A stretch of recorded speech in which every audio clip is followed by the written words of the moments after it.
pledge allegiance to the to the flag of the United States of America and to the republic for which it stands, one nation, under God, indivisible, with liberty and justice for all. Okay, thank you. So Gilbert, you want to do the roll call? John Winchester. Albert Leskis. Here. Melissa Brown Dominguez. Charlene Robinson. Here. Lucretia Free. Present. Tom Beresny. Present. Frank Santa Cruz. Here. Ed Berger. Here. John Bernal. Tom McGovern.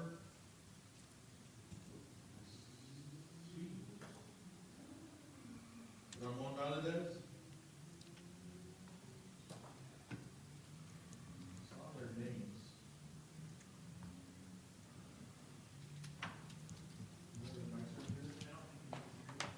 I don't think we can hear Gilbert. I am muted my mic.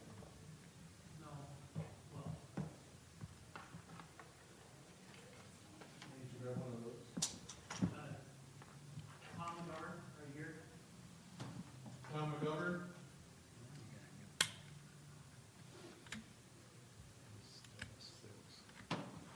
John Bernal.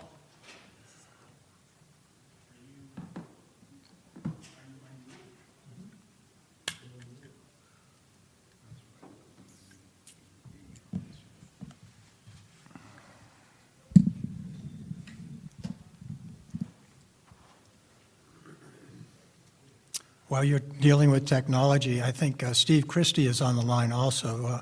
Welcome, Supervisor Christie. We welcome your comments and input anytime during the meeting, so thank you again for joining us.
Heard him once. Tom, can you say something right now?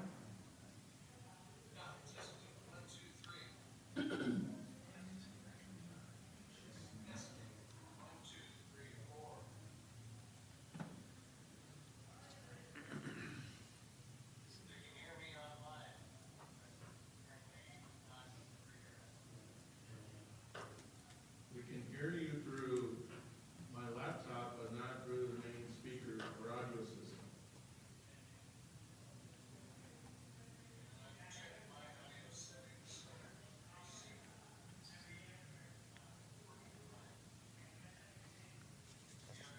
The other members of the WebEx, can you hear me?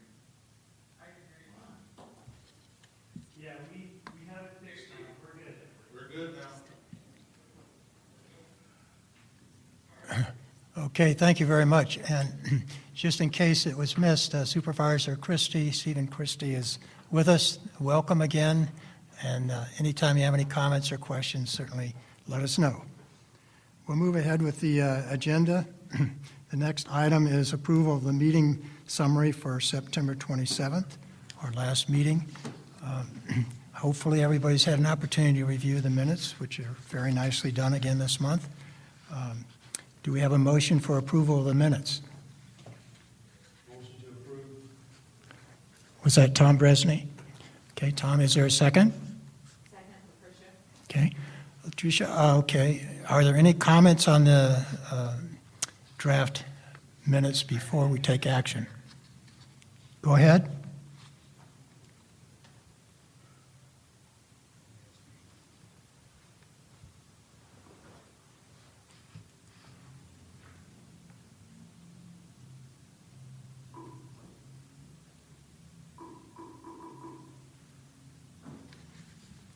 Okay, our Al is acting up a little bit.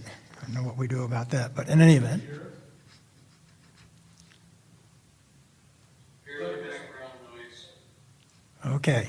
Did you have any comments? Did you have any comments, Tom? Otherwise, we'll take a vote.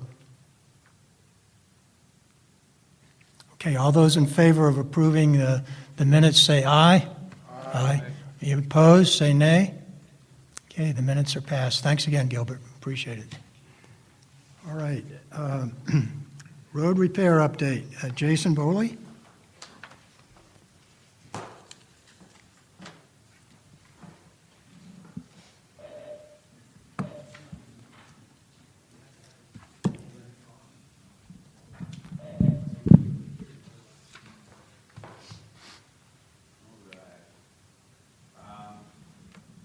Thank you, Chair Berber, members of the committee.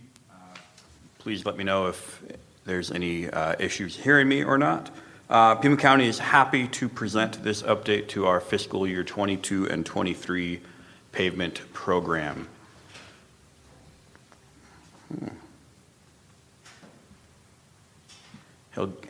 Gilbert is the clicker. Okay.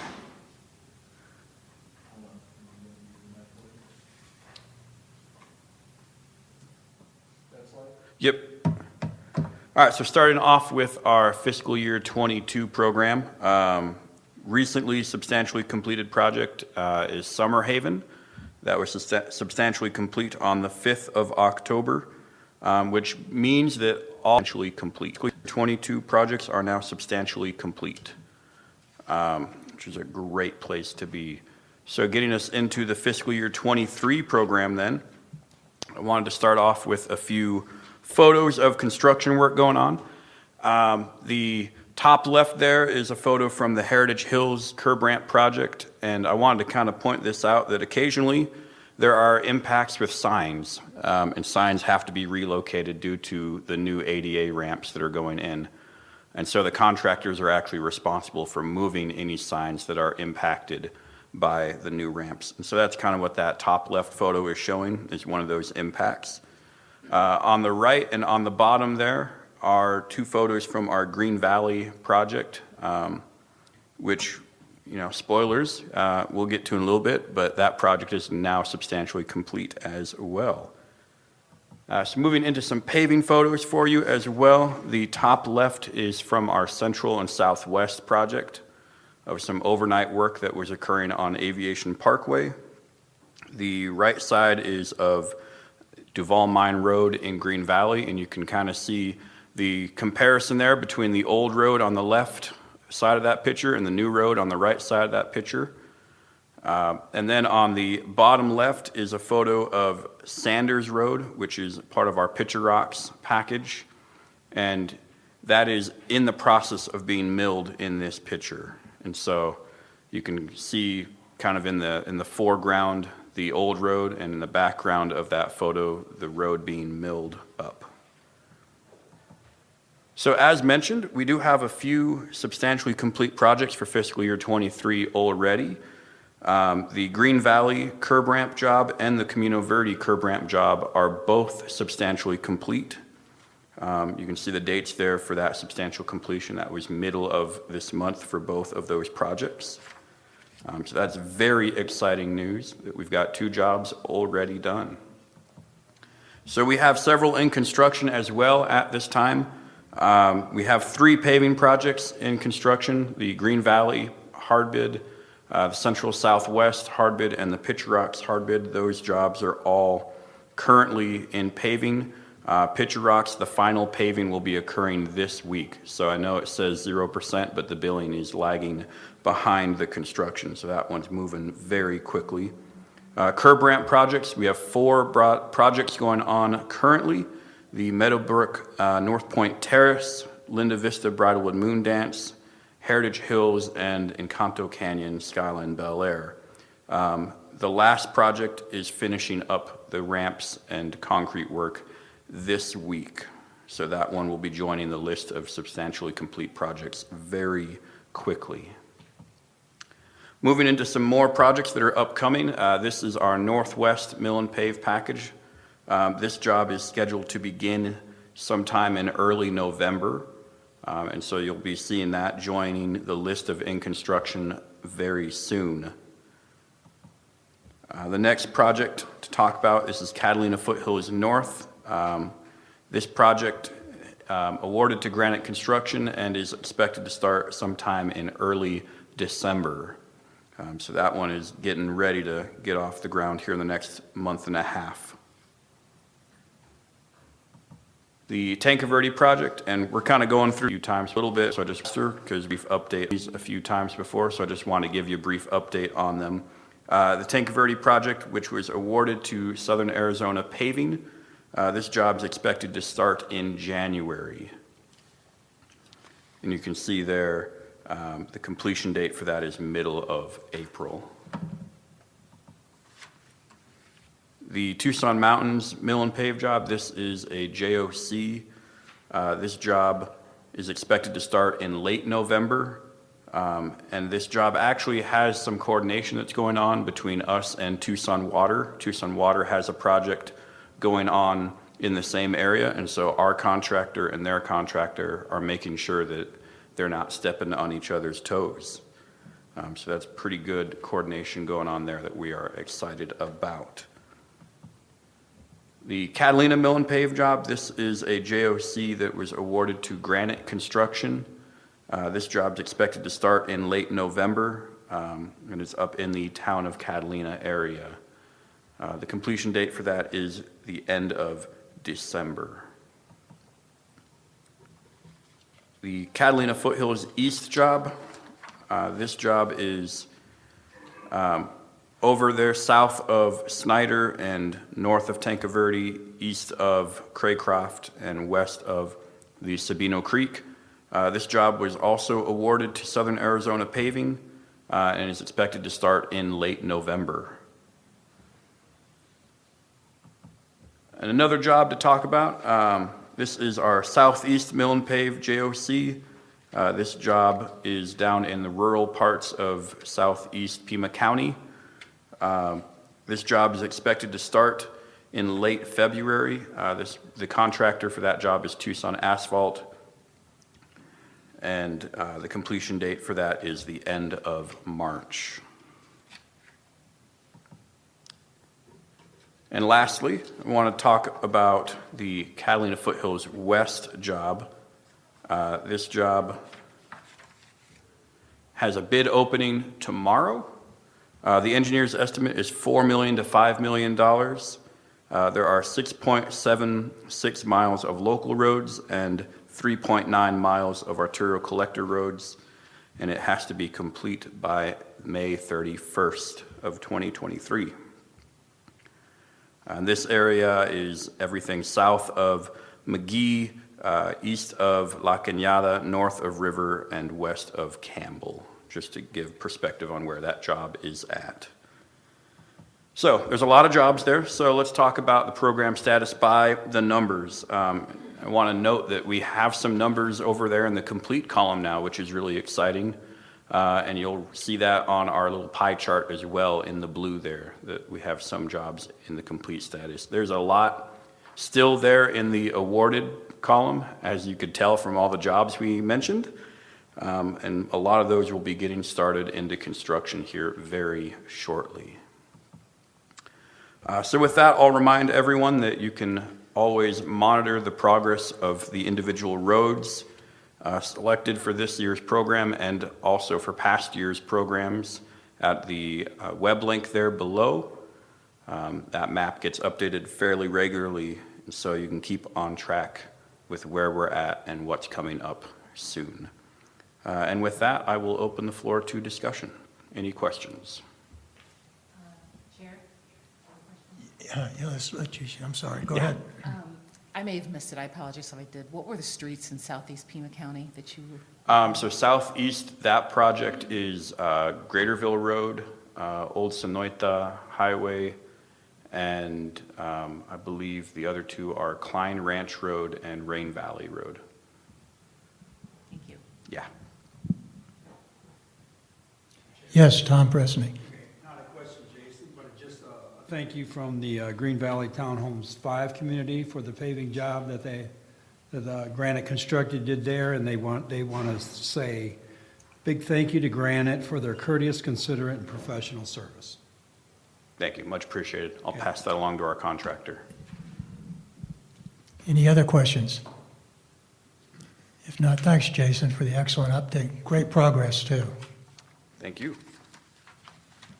Okay, let's go to the next topic on the agenda, which we have Director Skinner and Tom McGovern to speak on RTA Next update. Hello, thank you, Chair Verberg and the rest of the committee. I'm Catherine Skinner, the Director for Pima County Department of Transportation. With a quick update on the RTA Next progress, and as always, Tom McGovern will follow it up. He's the chair of the CAC that is working on the RTA plan. So we had our last Transportation Advisory Committee meeting here on September 27th. So there have not been a lot of formal meetings of the RTA various committees since that time. The last RTA board meeting was August 25th, and they are scheduled to meet next week on November 3rd rather. At which time we anticipate that they'll have discussion about the estimated budget for the next RTA plan, a discussion of the categoricals, and a discussion of carryover projects, as well as, I'm sure a lot of discussion, the TMC workshop that we discussed at our last meeting here, the outcomes of that. Moving on to the RTA Technical Management Committee. That committee also has not met since September 27th. They're scheduled to meet on October 31st, so they're also meeting next week, at which time they'll continue their discussion after their workshop where they were reducing the number of projects, kind of getting their priority list in order. There have been 2 meetings of the RTA Citizens Advisory Committee meeting since our last PTAC meeting. First, to go over what those results of the TMC workshop had been, the reduced list. If you recall, at the workshop, they looked at various geographic areas around the county and the projects within there, and so then they took a focus lens and reducing the number of projects within that area. They're looking at a target of about $1 billion to $1.5 billion worth of named projects for the RTA Next plan. And I believe they're looking at having their list of priorities by next month, November of 2022. So an aggressive schedule. There was also a meeting last week in which representatives from ADOT, the town of Sahuarita, and the city of to share some of their input on the TMC project, the projects that have been submitted. The rest of the jurisdictions will have an opportunity at the next CAC meeting, which is November 7th, to share our input on that. There's one other working group that has had a meeting, and that is a working group of the CAC, which is the Project Evaluation Tool Working Group. And that's looking at different approaches for prioritization, different criteria that can be applied to prioritizing this long list of projects. And then the last committee we usually report on is the RTA Citizens Accountability for Regional Transportation, the CART Committee, which Charlene Robinson, who's on this committee, is also the chair of that. They have not met since our last meeting. So that is a very brief update because there has not been a lot of formal action taken in the last month. But I will turn it over to Mr. Tom McGovern to see if he has some additional information he'd like to share. Thanks, Kathy. Just to fill in a little bit between the lines, when at our last meeting, the four of the Technical Management Committee jurisdictions presented to the CAC and helped us understand their priorities and how they were looking at projects, how they had, in some cases, removed some projects from the list, and others had called them for future consideration or higher priority, and it helped a lot, I think, to understand that. I believe that all the jurisdictions were invited. Four did present. Pima County, Catherine, maybe you can tell me, will you be presenting perhaps at our next meeting? Yes, that's correct. I'll be at the November 7th meeting. Okay, great. So that was very helpful. It's also allowed the committee to dive into a large database that we have of all the projects, including descriptions of the projects and cost estimates and types and location and jurisdiction, etc. So by sorting through those tables, we're able to apply some preliminary, at least, levels of need, if you will, between high, medium, and low, and that's going to hopefully allow the committee to make another kind of rough to try to get down closer to, say, $1 to $1.5 billion of projects to be considered further. Catherine mentioned the evaluation tool subcommittee or working group, and that group is meeting again this week. In fact, tomorrow, I believe. And we've also fired up the transit subcommittee. It met a few times before, I guess, 2020, and has been reconstituted, a few new members added to it, and they should be meeting sometime in the next 2 weeks. Let's see. Catherine mentioned the board meeting. Catherine, you mentioned the board meeting, and this has been a change from what they were originally scheduled, correct? And is it now the 3rd of November that they're meeting, or is that the TMC? It's my understanding that the board will meet on November 3rd. That packet usually posts a week ahead of time, so we have not seen that yet. It should come out this Thursday. Okay. And I know that the TMC is endeavoring to find a date and time to meet again. Do we know more about that, or did I just miss that? The technical management committee meeting? Yeah. Yeah, that, they have scheduled day. It'll be a busy week next week. I'm glad I come to these meetings. I learn a few things I'm supposed to already know.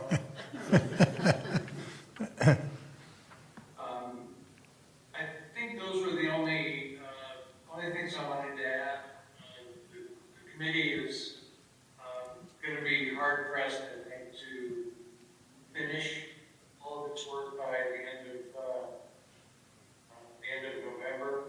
But we are meeting twice a month and doing a lot of homework in between, and have, as I said, our two working groups diligently supporting that effort. And I'm hopeful that we can get some good information to the TMC for review and feedback. Hopefully by the end of November. And I think that's the end of my report. Unless there are questions. Mr. Chair? Yes? It was Was Steve it? Christie on that. Oh, There have been a number of vacancies. Can you hear me, Mr. Chair? yes, we can hear you. Go ahead.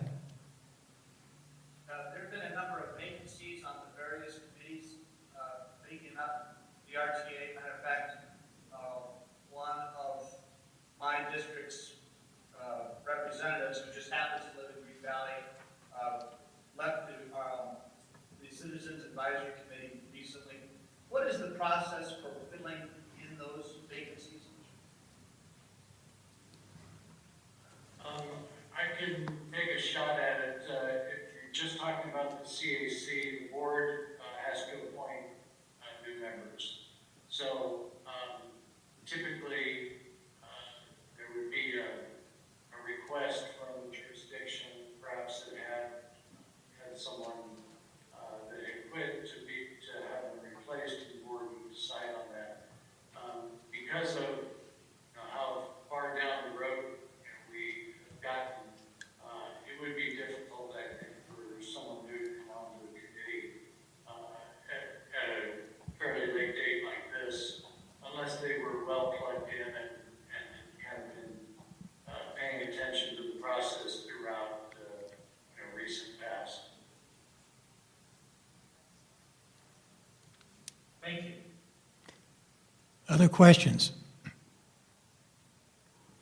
If not, on that note, Ramon Valadez, who has been on our committee, has received an appointment to the RTA CART committee, and he's going to transition over to that position. So appreciate Ramon's service on this committee, and I know he'll do well because of his really substantial background in the past with RTA, so it should be a real plus.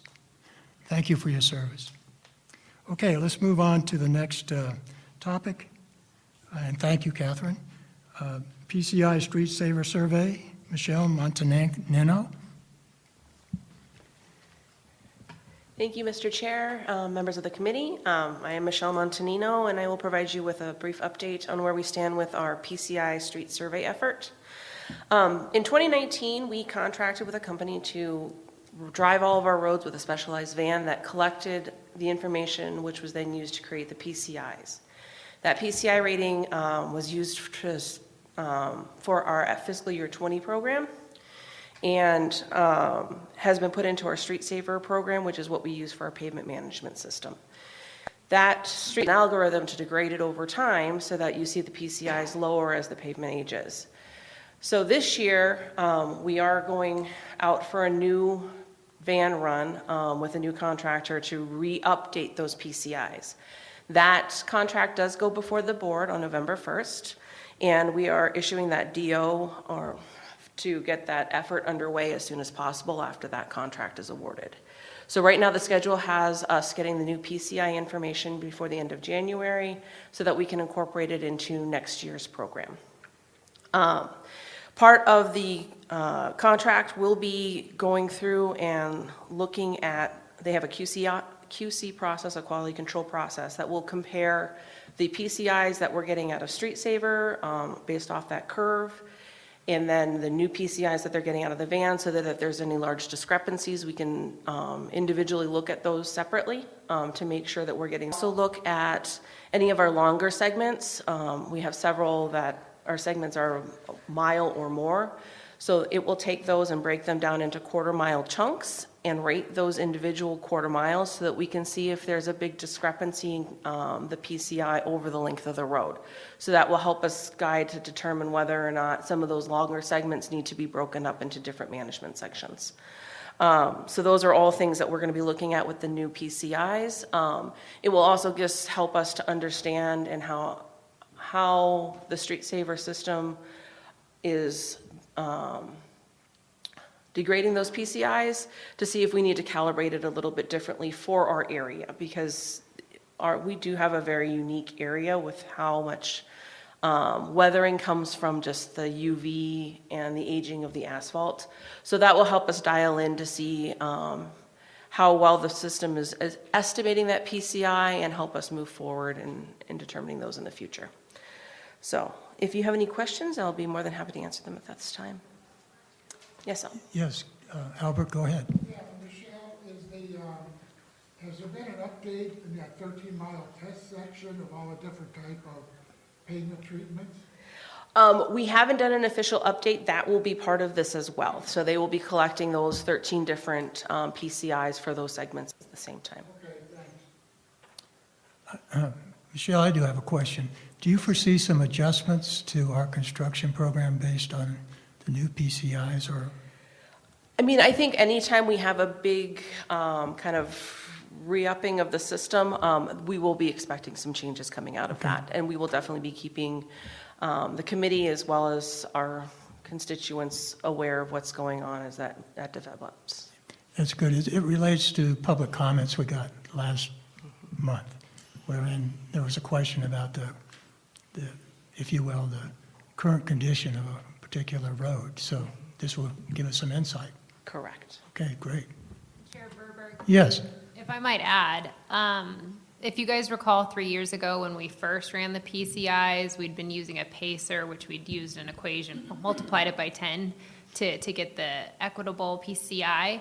And we had to readjust, and we engaged the subcommittee of this group to really walk through what that looked like in terms of our decision tree and how we reported things. You know, we don't know how different it'll be this time, but that potentially is a path we'll take depending on what those results are. So I would anticipate that work in this coming spring. So do you foresee maybe the need for the subcommittee again? You know, potentially, sure. I think every year we've kind of left that up to the decisions we need to make for the upcoming year and how big they are and whether that extra time is needed. So I just want to caution that there is that chance. Okay, appreciate the heads up. Other questions? If not, thank you very much for the report. Appreciate it. Thank you. Okay, topics for future discussion. If there are any items the committee has in mind that they'd like to bring up for addition to the agenda, certainly now's a good time if you want to bring anything up. Mr. Chair? Yes, Tom? Yeah, we talked a while back about a couple of field trips, perhaps to see some of the projects that we've been discussing, as well as kind of a follow-up on the San Joaquin test strips. So some updates on that activity or whether any field trips would be contemplated would be helpful for an agenda. Good suggestions. We'll put that on and we'll discuss it prior to this next meeting being on the agenda. So thank you, Tom. And if there are any other topics that come to mind before the next meeting, please be in touch with Annabelle. Her email is listed on your agenda. She's always receptive to receiving those and bringing them up for attention before our next meeting. Chair Verberg? Yes. There's a few ideas of different discussions we've had at other committees that I wanted to float with this group, whether there's no interest in bringing it to this committee on pavement, and then we've had our RTA discussions. But recently, we've also been doing a lot of work on the Valencia corridor, West Valencia corridor. We've worked with our Planning and Zoning Commission on a study session there, just kind of walking through the development process and challenges we face in that arena. I don't know if that would be of interest. And then also, we are in our second year now with the University of Arizona Center for Applied Transportation Services, Sciences, I think. CAT Center. So that's another area, we've had some progress there. I don't know if anybody would like an update on that, but just some other ideas within the transportation realm for you all to consider. Any thoughts by committee members on those two ideas? Okay, Charlene, really would like to hear both, so we'll move ahead as you suggest. Okay, next month presents a bit of a challenge for us in terms of schedule. We're moving on to meeting schedule for this month and for this coming month and for December. Here's the issue. For those who have looked recently at their calendar, the fourth Tuesday in November is 2 days before Thanksgiving. And of course, a lot of people are gone for Thanksgiving. So we might not have a quorum. We might not have any people here. Who knows? Any event, there is the option, this room is available on the 29th if the committee is receptive to that idea. Just putting it out there. Any comments on meeting the 29th instead of the 22nd? Chair Verberger, I had a question for Annabelle, I guess. Annabelle, what did we do last year in terms of scheduling? Last year, we skipped November and December. So that's an idea, Chair Verberger. Okay, because you'll wonder about the next dates, and this may actually solve the issue, because in December, we would meet on, let's see, what's the regular date? The 27th, which wouldn't be very ideal either. But the other day that this room is open, not the 20th, but the 13th, which would be sort of a compromise date for the 2 months. I'm seeing a lot of nodding of heads. Does everybody sound like that's good to them? All right.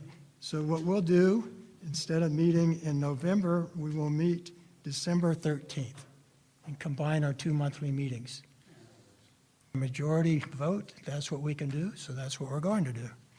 Very good. Anything else under other topics?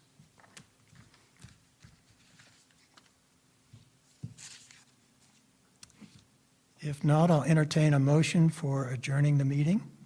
Oh, Do we have any call from the audience? I'm sorry, we didn't. Gilbert had indicated we had no calls from the audience. none? Okay. Yeah, I should have mentioned that before calling for possible adjournment. Anything? Nope.